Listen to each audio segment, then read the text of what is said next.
I still don't remember the exact day I met him, and I've stopped trying to force myself to remember because this story never announced itself as something important. It entered my life the way routine does, quietly, almost invisibly, until it had already settled in. He joined our department on a Monday that looked like every other Monday when the office felt slightly colder than necessary. The printer refused to cooperate, and someone joked, half annoyed, half resigned, that nothing ever worked properly before noon. He sat 2 rows away from me. He was polite, observant, the kind of person whose presence doesn't demand space, but slowly becomes part of it. At 22, I was still learning how to exist professionally without softening my voice.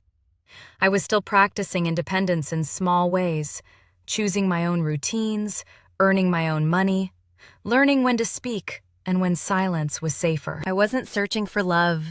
I wasn't running from loneliness. Life felt steady. And at the time, steadiness felt like enough. Our conversations didn't begin with interest. They began with necessity. Did you upload the final file? Yes. Page 3 needs a quick revision. This meeting could have been an email. He smiled slightly. Most of them could. One afternoon, when the hours stretched longer than they should have, he asked quietly, "Coffee?" I looked up. "Now, if you're free." It wasn't an invitation dressed as interest. It was neutral, comfortable. We stood near the pantry as the machine struggled, and after a few seconds of silence, he said, "Long day." I shrugged. They all feel long lately. He nodded, not trying to fix it. Yeah, I get that. That was it. No advice, no commentary. Later that week, while walking back to our desks, he said casually, "You mentioned your mother's health last time. Is she doing better?" I stopped walking, not because it hurt, but because I hadn't realized I'd spoken about it. "Yes," I said after a second. "A little. I'm glad."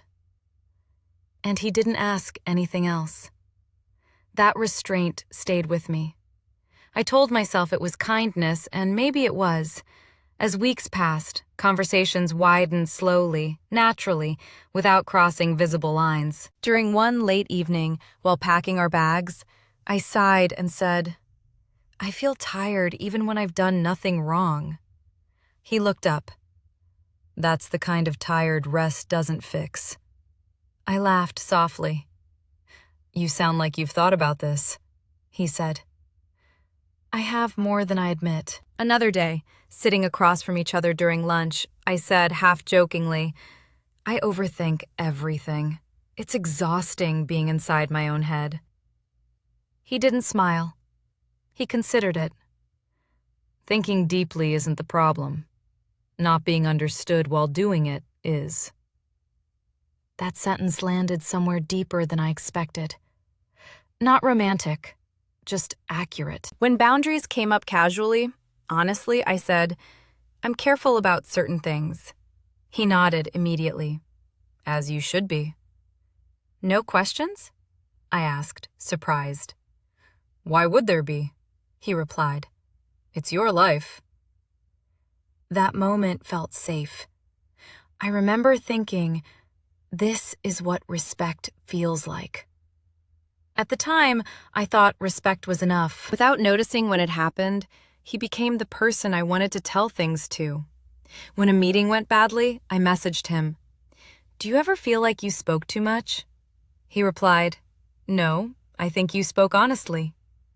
Once, after a difficult day, I said, "I don't know why this affected me so much." He responded, "Maybe because you care more than you let on." There were nights I typed messages and erased them. Is this too much? Is this unnecessary? Sometimes he replied late. "Sorry, long day." And I'd say, "It's okay." But it wasn't entirely. Nothing had changed outwardly, but inwardly, I had begun to lean. Not fully, just enough to feel it when the support shifted. That wasn't love, but it was attachment, quiet, unannounced, and therefore harder to guard against. Distance didn't arrive suddenly. It arrived politely. Shorter replies, busier days, conversations that stayed on the surface. One evening while leaving the office, I finally asked, "Have I imagined this change, or is something different?" He stopped walking, not defensive, not uncomfortable, just thoughtful.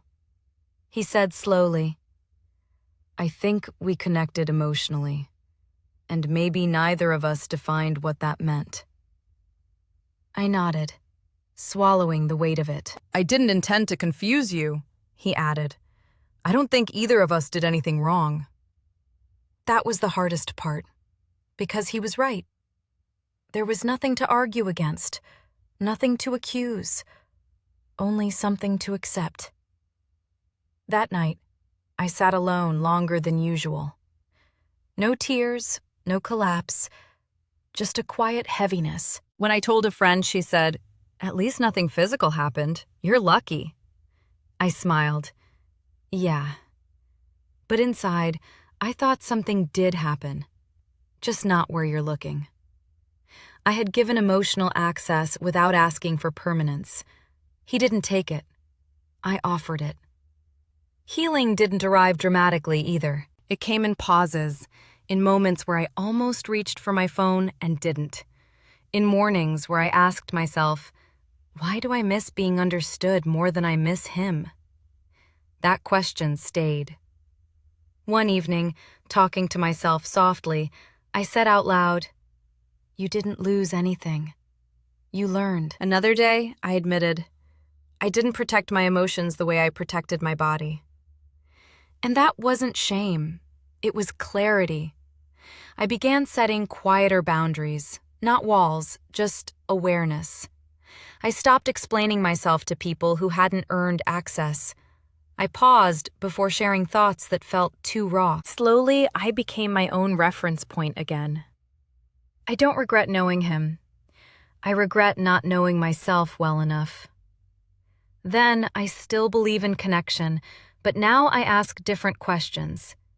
Does this feel mutual? Is this safe over time? Am I giving or offering? Some relationships don't end loudly. They fade and still leave marks. This is one of mine. My body stayed untouched, but I learned that protection begins much earlier, with understanding what emotional access means. And that lesson I carry quietly, without bitterness, without blame, and without needing to explain it to anyone. Thanks for listening to my story on Learn English by Stories. If you liked it, hit that subscribe button, drop a comment, and tell me where you're listening from.